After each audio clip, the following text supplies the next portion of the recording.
ጤና ይስጥልን እንደምናምሽታችኋል ውድ ተመልካቾቻችን ከአባይ ቴሌቪዥን የሚተላለፍላችሁ የዕለተ ረቡዕ ነሐሴ 20 ቀን 2018 ወደ ዜናችን ተጀምሯል። በምሽቱ የዜና ወጃችን በርካታ ዘገባዎችን ወደ እናንተ እናደርሳለን። ዜናውን እየመራው ራቢያ ከድር ከእናንተ ጋር ቆይታ አደርጋለሁ። አብራችሁን ቆዩ።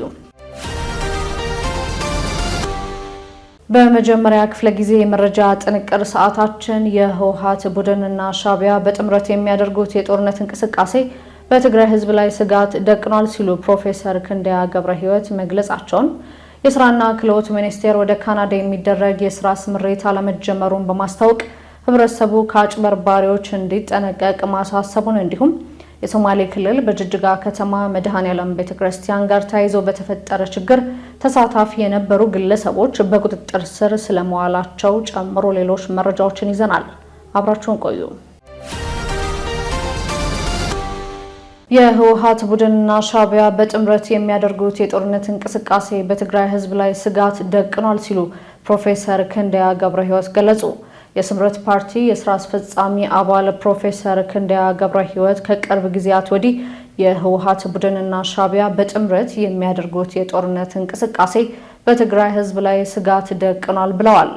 የሻዕቢያ ኃይሎች በአካባቢው የሚያደርጉት ጣልቃ ገብነትና ከፖለቲካዊ ሁኔታዎች ጀርባ የሚሰሩት ሴራ በህዝቡ ደህንነትና በአካባቢው ሰላም ላይ ከባድ አደጋ ደቅኗል ያሉት ፕሮፌሰሩ በተለይም ከዚህ ቀደም የነበሩ ታሪካዊ ክስተቶችና ልምዶችን በመጠቀም በክልሉ ላይ የራሱን ጂኦፖለቲካዊ ፍላጎት ለመጫን እየሰራ ይገኛልን ብለዋል። አካሄዱ በህዝቡ መካከል መከፋፈልን ከመፍጠሩ ባሻገር የቀጠናውን ዘላቂ ሰላም የሚፈታተን እንደሆነም ገልጸዋል።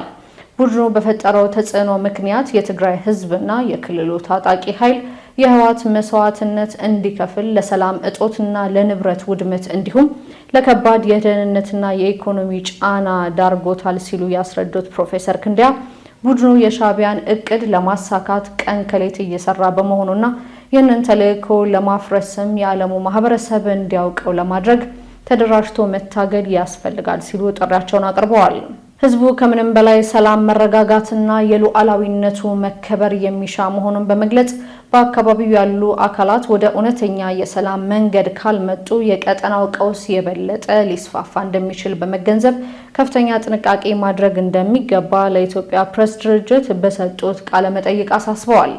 በሌላ በኩል ብርጋዴር ጀነራል ገብረእግዚአብሔር በየነ ወይም ወዲ አንጥሮ በበኩላቸው ህወሓት ጦርነት የመረጠው ሰላም ቢሰፍን መጠየቅ አይቀርም ከሚል ስጋትና በባህሪው ያለ ጦርነት መኖር ስለማይችል ነው ሲሉም ገልጸዋል። የስራና ክህሎት ሚኒስቴር ወደ ካናዳ የሚደረግ የስራ ስምሪት አለመጀመሩን በማስታወቅ ህብረተሰቡ ከአጭበርባሪዎች እንዲጠነቀቅ አሳሰበ። የስራና ክህሎት ሚኒስቴር ወደ ካናዳ የሚደረግ ምንም አይነት የስራ ስምሪትም ሆነ ምዝገባ አለመጀመሩን በመግለጽ ህብረተሰቡ ወደ ካናዳ እንልካለን በሚሉ አጭበርባሪዎች እንዳይሸወድ ማሳሰቢያ ሰጥቷል። የስራና ክህሎት ሚኒስቴር መቀመጫውን ካናዳ ካደረገው ፊውቸር ፊት ኢንተርናሽናል ጋር በክህሎት ልማትና በውጭ ሀገር ስራ ስምሪት ዙሪያ በቅንጅት መስራት የሚያስችል ስምምነት በኢትዮጵያ የካናዳ አምባሳደር መፈራረሙን መግለጹ ይታወሳል። ስምምነቱ መንግስት የዜጎችን ክብርና ደህንነት በጠበቀ መልኩ በህጋዊ መንገድ በውጭ ሀገር የስራ ዕድል ለመፍጠር ነው ብሏል። ይህንን ተከትሎ ታዲያ በርካታ አሳሳች ማስታወቂያዎች ሲሰራጩ ቆይተዋል ያለው የተቋሙ ደብዳቤ በተለያየ ጊዜም ከሚኒስቴሩ ጨምሮ ወደ ካናዳ የስራ ስምሪት አለመጀመሩን ሲገለጽ ቆይቷልም ብሏል። በመሆኑም ሚኒስትሩ ወደ ካናዳ ህጋዊ የስራ ስምሪት ጀምረናል በማለት የተሳሳተ መረጃ ከሚሰጡ ወደ ካናዳ እንልኮታለን በማለት ከፍተኛ ገንዘብ ከሚጠይቁና ከሚኒስቴሩ ህጋዊ ውክልና ተሰጥቶናል ከሚሉ አጭበርባሪዎች ዜጎች ራሳቸውን እንዲጠብቁ አሳስቧል። አያይዘውም በአሁኑ ወቅት የሁለትዮሽ ስምምነት በተደረገባቸው ሳውዲ አረቢያ፣ የተባበሩት አረብ ኤምሬትስ፣ ጆርዳን፣ ኳታር፣ ሊባኖስና ኩዌት ብቻ ህጋዊ የስራ ስምሪት እየተካሄደ እንደሆነም አስታውቋል። ሚኒስትሩ አጠራጣሪ እንቅስቃሴዎች ሲኖሩ ግን በ9138 በነፃ የስልክ መስመር ወይም በአቅራቢያ በሚገኝ የህግ አስከባሪ አካል ጥቆማ እንዲሰጥም ጠይቋል። በሶማሌ ክልል በጅጅጋ ከተማ መድኃኔዓለም ቤተክርስቲያን ጋር ተያይዞ በተፈጠረው ችግር ተሳታፊ የነበሩ ግለሰቦች በህግ ቁጥጥር ስር መዋላቸው ተገለጸ። የሶማሌ ክልላዊ መንግስት ኮሚኒኬሽን ቢሮ ባወጣው መግለጫ በነሐሴ 18 ቀን 2018 በጅጅጋ ከተማ ከመድኃኔዓለም ቤተክርስቲያን ጋር ተያይዘው ስለተፈጠረው ችግር በማህበራዊ ሚዲያ መድረኮች የተለያዩ ሐሳቦች እየተሰራጩ መሆናቸውን ተመልክተናል ብሏል። ቢሮ በማህበራዊ ሚዲያ መድረኮች እየተሰራጩ የሚገኙት የተለያዩ አስተያየቶች ስለተፈጠረው ነገር የተሟላ መረጃ የሚሰጡ ከመሆን ይልቅ ቁንጽል መረጃ ላይ የተመሰረቱ መሆናቸውን ለመረዳት ችለናል ሲልም ገልጿል። ጥቂት የተለየ ፍላጎት ያላቸው ወገኖች ተገቢውን አካሄድ ሳይጠብቁና ለሚመለከታቸው የጸጥታ አካላት ሳያሳውቁ ባደረጉት እንቅስቃሴ በተፈጠረ አለመግባባት የተከሰተን ሁኔታ የክልሉ መልክ ገጽታ ለማጠልሸት መሞከር በምንም መመዘኛ ተቀባይነት እንደሌለው ነው የገለጸው።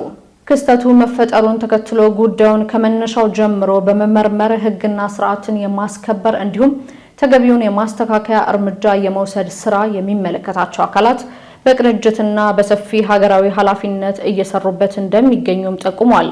ቢሮው የተፈጠረውን ሁኔታ አስመልክቶ አደረግኩት ባለው ማጣራት ችግር የተፈጠረበት ቦታ በግለሰብ ስም የተመዘገበ ይዞታ እንደሆነና ለመኖሪያ ቤት ግንባታ ከከተማው ማዘጋጃ ቤት ህጋዊ የግንባታ ፍቃድ የተወሰደበት መሆኑ ከሚመለከታቸው አካላት ለማረጋገጥ ችለናል ሲልም ገልጿል። በተጨማሪም በሁለቱም ወገን ሰርገው የገቡ ጽንፈኛ አመለካከት ያላቸው የጥፋት ኃይሎች አጋጣሚውን በመጠቀም በህዝብ መካከል የሃይማኖት ግጭት እንዲነሳና ሰላም እንዳይሰፍን ለማድረግ የተናበበ ሁኔታ ሲንቀሳቀሱ እንደነበር የጸጥታ ኃይሎች ባደረጉት ማጣራት አረጋግጠዋልም ብሏል። ቢሮ ህገወጥ ድርጊት ላይ የተሳተፉትንም ሆነ የክልሉን ሰላም ለማደፍረስ የሚፈልጉ አካላት ከህግ ማዕቀፍ ውጪ ሊሆኑ ስለማይገባ ፖሊስ ከሁለቱም ወገን ቀጥተኛ ተሳትፎ የነበራቸው ግለሰቦችን በህግ ቁጥጥር ስር በማድረግ ምርመራ እያደረገ እንደሚገኝም አክሏል። በመሆኑም ህብረተሰቡ በማህበራዊ ሚዲያ የሚሰራጩም ሆነ ተብለው የተዛቡ መረጃዎችን ችላ በማለት እውነታውን ከሚመለከታቸው ህጋዊ የመንግስት አካላት ብቻ እንዲረዳ እንዲሁም ሐሰተኛ መረጃ በማሰራጨት ላይ የሚገኙ አካላት ድርጊት እንዲቆጠብ የሶማሌ ክልላዊ መንግስት ኮሚሽን ቢሮ አሳስቧል።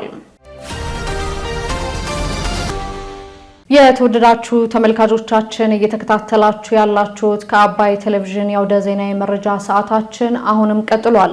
ወደ ሁለተኛ ዙር ጥንቅራችን ስናልፍ ደግሞ ዶክተር መቅደስ ዳባ የዓለም ጤና ድርጅት የአፍሪካ ቀጠና ኮሚቴ ሊቀመንበር ሆነው መመረጣቸውን እንዲሁም በደቡብ ምዕራብ ኢትዮጵያ ክልል በህዝብ ሀብት ውድ የአይፎን ስልኮችን ገዝተዋል በተባሉ 3 ከፍተኛ አመራሮች ላይ እገዳ መጣሉን ጨምሮ ሌሎች መረጃዎችን ዘነበ ያሉፍ እንደሚከተለው ያቀርባቸዋል። አብራችሁን ቆዩ። ዶክተር መቅደስ ዳባ የዓለም ጤና ድርጅት የአፍሪካ ቀጠና ኮሚቴ ሊቀመንበር ሆነው ተመረጡ። በ5 የጤና ዘርፍ ምሰሶች ላይ ትኩረት በማድረግ ለ4 ቀናት የሚቆየው 76ኛው የዓለም ጤና ድርጅት የአፍሪካ ቀጠና ኮሚቴ ጉባኤ በትናንትናው ዕለት በአዲስ አበባ የአድዋ ድል መታሰቢያ መካሄድ ጀምረዋል። ፕሬዝዳንት ታዬ አጽቀሥላሴ በዚህ ወቅት እንዳሉት በጤናው ሴክተር ያሉትን ችግሮች ለመፍታት አፍሪካ በግልጽና በደፋር አቅጣጫ የተመሰረተ የተቀናጀ የጋራ ስትራቴጂ እንደሚያስፈልጋት በመጠቆም በጤና ላይ የምታደርገው የሀገር ውስጥ ኢንቨስትመንት ማሳደግ እንዳለባትም አስታውቀዋል። የአህጉሪቷን የጤና ስርዓት ለማዘመንም ስትራቴጂክ አጋርነትን በማጠናከር የጤና ደህንነት፣ የራስ መድኃኒቶች፣ ክትባቶችና የምርመራ መሳሪያዎች ማምረትን እንደሚጠይቅ ጠቁመዋል። የአፍሪካ ቀጣዩ የጤና ምዕራፍ ከጥገኝነት ይልቅ ባለቤትነትን፣ ከመበታተን ይልቅ ውህደትን፣ ከቃል ኪዳን ይልቅ ተግባራዊ እርምጃን የሚያስቀድም መሆን እንዳለበትም አመላክተዋል። በተመሳሳይ የጤና ሚኒስትር ዶክተር መቅደስ ዳባ ኢትዮጵያ በዲጂታል ጤና ስርዓት በሽታን በመከላከል ና አክሙ በማዳን ተጨባጭ ውጤት እያስመዘገበች መሆኑን አብራርተዋል። የዓለም ጤና ድርጅት ዋና ዳይሬክተር ዶክተር ቴዎድሮስ አድሃኖም ስብሰባውን በተመለከተ በቪዲዮ ባስተላለፉት መልእክት በበኩላቸው በአፍሪካ የሚከሰቱ ወረርሽኞችን ለመከላከልና ለመቆጣጠር የሚወሰዱ እርምጃዎች ተጨባጭ ውጤት እያመጡ ነው ብለዋል። የአፍሪካ በሽታን የመከላከልና የመቆጣጠር አቅም እያደገ መምጣቱን ገልጸው ሀገራት ትብብራቸውን ማጠናከር አለባቸው ብለዋል። ኢትዮጵያ የማርበርግ ወረርሽኝን በ90 ቀናት ብቻ መቆጣጠርና ማጥፋት መቻሏ የአፍሪካውያን የማድረግ አቅም እያደገ ለመምጣቱ ማሳያ መሆኑንም ገልጸዋል። በአፍሪካ እምቅ እውቀትና የተፈጥሮ ሀብት እንዳለ በማንሳት የሀገር ውስጥ የመድኃኒትና የሕክምና መገልገያ ግብዓቶችን ምርት ማሳደግ ይገባል ብለዋል። በተመሳሳይ 76ኛው የዓለም ጤና ድርጅት የአፍሪካ ቀጠና ጉባኤ በትናንትና ውለው የጤና ሚኒስትር ዶክተር መቅደስ ዳባን የዓለም ጤና ድርጅት የአፍሪካ ቀጠና ኮሚቴ ሊቀመንበር በማድረግ ሾሟል። ጉባኤው ከዚህ በተጨማሪ የኒጀር ሪፐብሊክ የህዝብ ጤናና ንጽህና ሚኒስትር ዶክተር ጋሪባ ሐኪሚና የዚምባብዌ የጤናና የህፃናት እንክብካቤ ሚኒስትር ዶክተር ዳግላስ ሞምቦሾራን ምክትል ሊቀመንበር አድርጎ ሾሟል። በቀድሞ የኢፌዴሪ ፕሬዝዳንት ዶክተር ሙላቱ ተሾመ በበላይ ጠባቂነት የሚመራው የአፍሪካ ስታር ዋይድ አዋርድ 3ኛው ዙር በመጪው መስከረም ይካሄዳል ተባለ። ክብር ለሚገባው ክብር እንስጥ፣ መመሰጋገንን ባህላችን እናድርግ በሚል መሪ ቃል የሚከናወነው 3ኛው ዙር የአፍሪካ ስታር ዋይድ አዋርድ ሽልማት ስነ ስርዓት በመጪው መስከረም ወር እንደሚካሄድ አዘጋጁ ከለርፉል ኢቨንት ኦርጋናይዘር አስታውቋል። በዝግጅቱ ላይ ከተባበሩት መንግስታት ድርጅትና ከአፍሪካ ህብረት የተውጣጡ ተወካዮች፣ ከፍተኛ የመንግስት የስራ ኃላፊዎች፣ የውጭ ሀገራት እንግዶች እንዲሁም ተጽዕኖ ፈጣሪ ግለሰቦች እንደሚታደሙ ተጠቅሷል። 3ኛው የአፍሪካ ስታር ዋይድ አዋርድ ሽልማት ከአምናው በበለጠ አድማሱን በማስፋት አህጉራዊ ተደራሽነት ያለው እንዲሆን መደረጉም ተመላክቷል። ለዚህም ይረዳ ዘንድ ከተለያዩ የአፍሪካ ሀገራት የተውጣጡ ምሁራንና ባለሙያዎች በዳኝነት እንዲሁም በኮሚቴነት መካተታቸውም ነው የተገለጸው። የአዘጋጁ ከለርፉል ኢቨንት ኦርጋናይዘር ስራ አስኪያጅ አሳንቲ ስሜ በዚህ አዋርድ ላይ በተለያየ ዘርፍ የላቀ አስተዋጽኦ ያደረጉ ሽልማት እንደሚሰጣቸው ተናግራለች። ከነዚህ ውስጥ የአመራር ዘርፍ፣ አጠቃላይ ኢንቨስትመንት ዘርፍ፣ ኮንስትራክሽን ዘርፍ፣ ሪል ስቴት ዘርፍ፣ አገልግሎት ተቋማት ዘርፍ፣ አቪዬሽን ዘርፍ፣ ቴሌቪዥን ዘርፍ፣ ሴት ስራ ፈጣሪ ዘርፍ፣ ቱሪዝም ዘርፍና ባንክ ዘርፍ እንደሚገኙበት ተመላክቷል። በዚህም ከ30 በላይ የአፍሪካ ሀገራት ይሳተፉበታል ተብሏል። ይህ መርሃ ግብር የኢትዮጵያን የቱሪዝምና የኢንቨስትመንት አቅም ለውጭ ሀገር አልሚዎች በማስተዋወቅ ትልቅ እድል የሚፈጥር በመሆኑ አሸናፊዎችን በትክክል ለመለየት ከሙያተኞች ግምገማ በተጨማሪ ህዝቡ በድረገጽ አማካኝነት በስልክ፣ በኢሜይል፣ በቴሌግራምና በዋትስአፕ ጥቆማዎችን መስጠቱን እንዲቀጥል አዘጋጆቹ ጥሪ አቅርበዋል።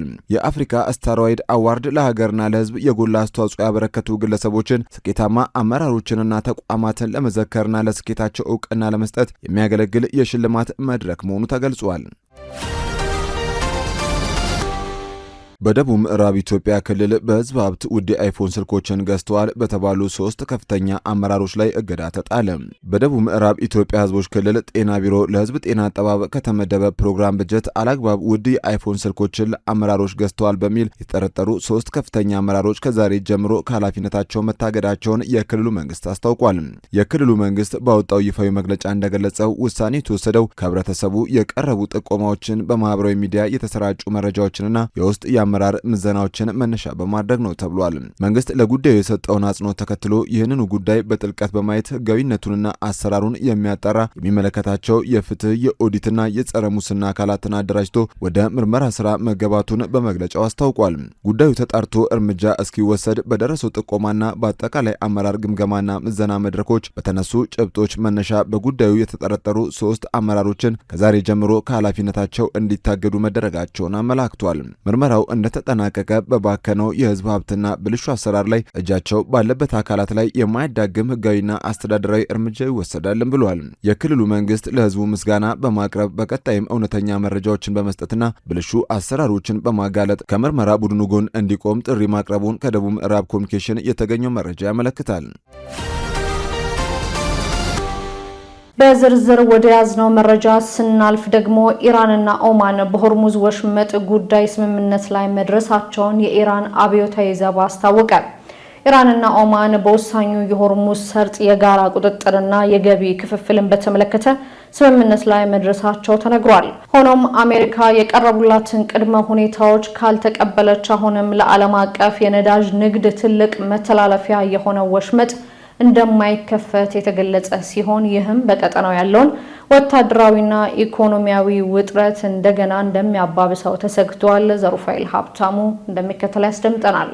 ኢራንና ኦማን በሆርሙዝ ሰርጥ ስምምነት ላይ ቢደርሱም አሜሪካ መስፈርቶችን ካልተቀበለች በስተቀር መተላለፊያው አይከፈትም ተብሏል። ሁለቱ ሀገራት በሆርሙዝ የውሃ መተላለፊያ በሚገኘው ገቢ ከስምምነት ላይ የደረሱ ቢሆንም አሜሪካ ያቀረቦቿቸውን ቅድመ ሁኔታዎች ካልተቀበለች ወሳኙ የውሃ መተላለፊያ እንደማይከፈት የኢራን አብዮታዊ ዘብ አሳውቋል። ኢራንና ኦማን በየካቲት ወር ጦርነቱ ከመጀመሩ በፊት ከዓለም አቀፍ የነዳጅና የተፈጥሮ ጋዝ ጭነት 1/5 ያልፍበት በነበረው በዚሁ መተላለፊያ ላይ ቁጥጥር ለማድረግ ለሳምንታት ያህል መቆራረጥ የነበረበት ውይይት ሲካሄድም ቆይቷል። ቴህራንና ዋሽንግተን በቦታው ላይ የራሳቸውን ቁጥጥር ለማስከበር በተለያዩ ማዕቀቦች መተላለፊያውን በመዝጋታቸው ምክንያት አብዛኛው የመርከቦች እንቅስቃሴም ተቋርጧል። ይህም የዓለም አቀፍ የኃይል አቅርቦት ዋጋ ከፍ እንዲልም አድርጓል። ሆርሙዝ የኢራንና የኦማን ሀገር ንብረት ነው። ከኦማን ጋር ለአንድ ወር ያህል ባደረግነው ድርድር ለሁለቱም ወገኖች ተቀባይነት ያለው ውጤት ላይ ደርሰናል ሲል የኢራን አብዮታዊ ዘብ ቃል አቀባይ ሁሴን ሞሄቢ በኢራን መንግስት መገናኛ ብዙኃን አስተያየታቸውን ሰጥተዋል። በእነዚህም ድርድሮች እያንዳንዱ ሀገር ውሃ መስመሩ ላይ ባለው ድርሻና ኢራንና ኦማን ከሚገኘው ገቢ በሚኖራቸው ድርሻ ላይ ከስምምነት ላይ ተደርሷል ሲሉ ሞሄቢ አክሎም ገልጸዋል። አብዮታዊ ዘቡ አሜሪካ በኢራንና በኦማን መካከል የሚደረገውን ድርድር ለማደናቀፍ ትሰራለች ሲል የከሰሰ ሲሆን ይህም የስምምነቱ ሂደት እንዲዘገይ ማድረጉን ተናግሯል። አሜሪካ ማደናቀፏን አቆማ ወደ ስምምነቱ ከተመለሰች በተደረሰው ስምምነት ማቀፍ የሆርሙዝ ወሽመጥን መክፈት እንችላለን።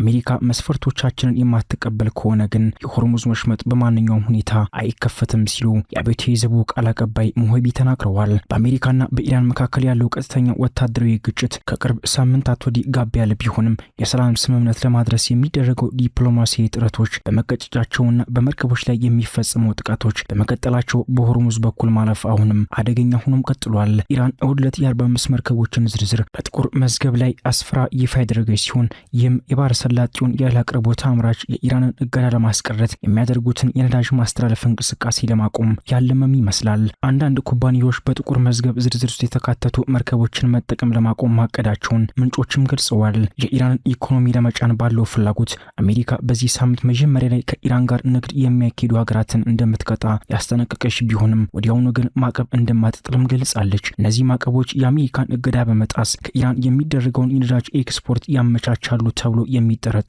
የቻይና የፋይናንስ ተቋማትም አልተካተቱም። ኢራን የሀገሪቱን ኢኮኖሚ ለማግለል የሚደረገውን የአሜሪካን ጥረት ከባድ ህገወጥነት በማለት ያውግዜ ሲሆን ብዙ ሀገራት በዚህ ጫና ዘመቻ እንደማይቀላቀሉ እምነቷንም ገልጻለች። የነዳጅ ዋጋ ለሶስተኛ ቀን ቅናሽ ያሳየ ሲሆን አሜሪካና እስራኤል በኢራን ላይ ባደረሱት ጥቃት የካቲት 1 የተጀመረውን ጦርነት በድርድር ለመጨረስ አዳዲስ ጥረቶች መጀመራቸውን ተከትሎ የነዳጅ ዋጋ በአንድ በርሜል $2 በላይ በመቀነስ ባለፉት 2 ሳምንታት ከነበረው ዝቅተኛ ደረጃ መያዙም ተናግሯል።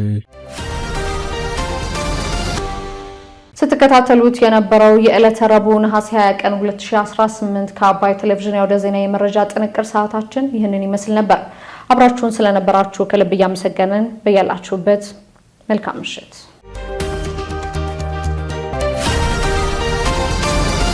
ሰላም ጤና ይስጥልኝ። እንደምን አምሽታችኋል ውድ ተመልካቾቻችን። ከአባይ ቴሌቪዥን የነሐሴ 20 ቀን 2018 ዓ.ም የቢዝነስና የምጣኔ ሀብት ዘገባችን ወደ እናንተ የሚቀርብበት ሰዓት ላይ ደርሰናል። የሐምሌ ወር የዋጋ ግሽበት ወደ 15.3 በመቶ ከፍ ማለቱን የኢትዮጵያ ስታቲስቲክስ አገልግሎት ማሳወቁን፣ የኮይሻ የውሃ ኃይል ማመንጫ ግድብ አጠቃላይ አፈጻጸም ከ77 በመቶ በላይ መድረሱን የኢትዮጵያ ኤሌክትሪክ ኃይል መግለጹን፣ ዓለም አቀፋዊ ግንኙነትን ለማጠናከር ያለመውና ለ4 ቀናት የሚቆየው የጳጉሜ ፌስቲቫል ሊካሄድ መሆኑን ጳጉሜ አብ ፌስቲቫል ማህበር ማሳወቁን ጨምሮ ሌሎች መረጃዎችን ይዘናል። አባይ ቢዝነስን እየመራው ቴዎድሮስ አይቸው ከእናንተ ጋር ቆይታ አደርጋለሁ። አብራችሁን ቆዩ።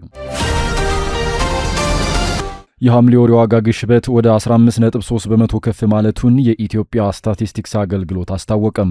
በ2018 ዓ.ም የኢትዮጵያ ዋጋ ግሽበት በሐምሌ ወር ብቻ ወደ 15.3 በመቶ ከፍ ማለቱን የኢትዮጵያ ስታቲስቲክስ አገልግሎት አስታውቋል። አገልግሎቱ ባወጣው የወርሃዊ የዋጋ ንረት መረጃ መሰረት በሐምሌ ወር የተመዘገበውን የዋጋ ግሽበት ከባለፈው ዓመት ጋር ከነበረው 13.7 በመቶ እንዲሁም ሰኔ ወር ላይ ከነበረው 14.8 በመቶ ጋር ሲነጻጸር ጭማሪ ማሳየቱ ተገልጿል። የምግብና አልኮል ያልሆኑ መጠጦች ዋጋ 15.7 በመቶ የጨመረ ሲሆን በዋናነት አትክልት 13.6 በመቶ፣ ስጋ 21.6 በመቶ፣ የወተት ተዋጽኦችና እንቁላል 18.9 በመቶ፣ ፍራፍሬ 19.2 በመቶ፣ ዘይት 20.34 በመቶና ስኳር 39.4 በመቶ የመሳሰሉት የምግብ ሸቀጦች ዋጋ ግሽበት በመጨመራቸው የተመዘገበ ጭማሪ መሆኑን የተቋሙ መረጃ ያሳያል። ምግብ ነክ ያልሆኑ የዋጋ ግሽበት 14.8 በመቶ የደረሰ ሲሆን ትራንስፖርት 15.6 በመቶ፣ አልኮል መጠጦችና ትንባሆ 16.0 በመቶ፣ በኮሚኒኬሽን 8.0 በመቶ፣ ምግብ ቤቶችና ሆቴሎች 15.6 በመቶ እንዲሁም ሌሎች ዕቃዎችና አገልግሎቶች 19.3 በመቶ ሆነው ተመዝግበዋል።